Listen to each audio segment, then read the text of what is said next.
Hello and welcome to Newsbrief on Global Television. I am Amina Jibril. As Nigeria approaches its 64th Independence Day, the federal government has lauded the country's 25 years of uninterrupted democracy, calling it a testament to the will of the Nigerian people to sustain freedom and liberty for future generations.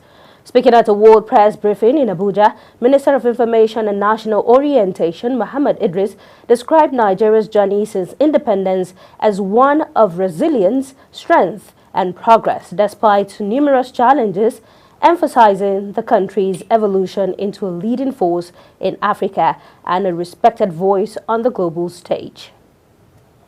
And the federal government, through the National Salaries, Incomes and Wages Commission, has stated that the payment of the new minimum wage will commence from July 2024.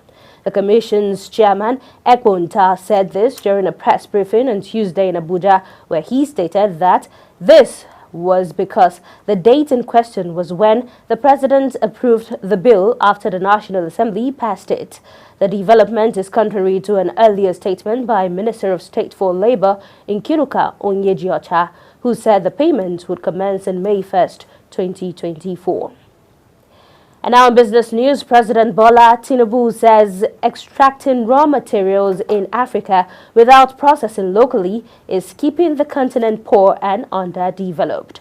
Tinubu made this observation while delivering his keynote address during the African Ministerial Strategy Group meeting on the sidelines of the ongoing 79th session of the United Nations General Assembly in New York, United States, where he's represented by Vice President Kashim Shettima. The president warned against the dire consequences of Africa's long-standing profile as a supplier of raw minerals to countries of other continents, saying the position had added to the continent's misery. And Akwa Ibom State Governor Umo Eno has empowered farmers across the 3 senatorial districts of the state with 12,000 bags of fertilizers and improved seedlings to boost production. Eno announced the package while flagging off the 2024 second planting season at Uruan local government area.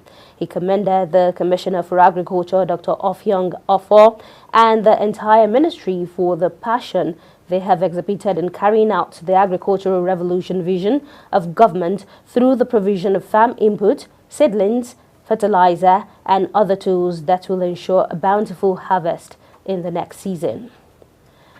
On the foreign scene, the world's richest person, Elon Musk, has hit back after not being invited to the United Kingdom's government's International Investment Summit. He was reportedly not invited due to his social media post during last month's riot. Musk was invited to last year's event but did not attend. However, he took a starring role in November's AI summit, including a fireside chat with the then Prime Minister, Rishi Sunak.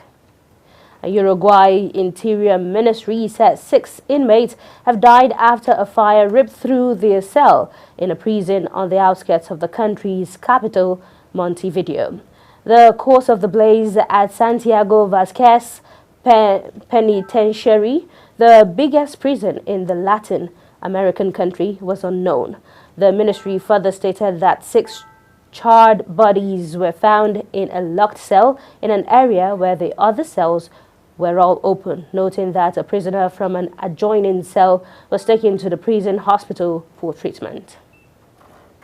And now to the world of sports. Liverpool have reportedly shown interest in one of Real Madrid's brightest stars, Rodrigo, and are preparing a substantial offer to secure the Brazilian forward signature, Rodrigo. The 23-year-old rising talent at Real Madrid could be facing his final months at the Santiago Bernabeu if the Premier League offers prove tempting enough for both him and the Spanish club.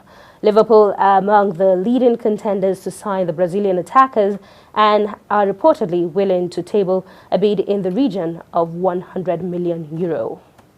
That's your news brief on Global Television. I am Amina Jibril. Good afternoon.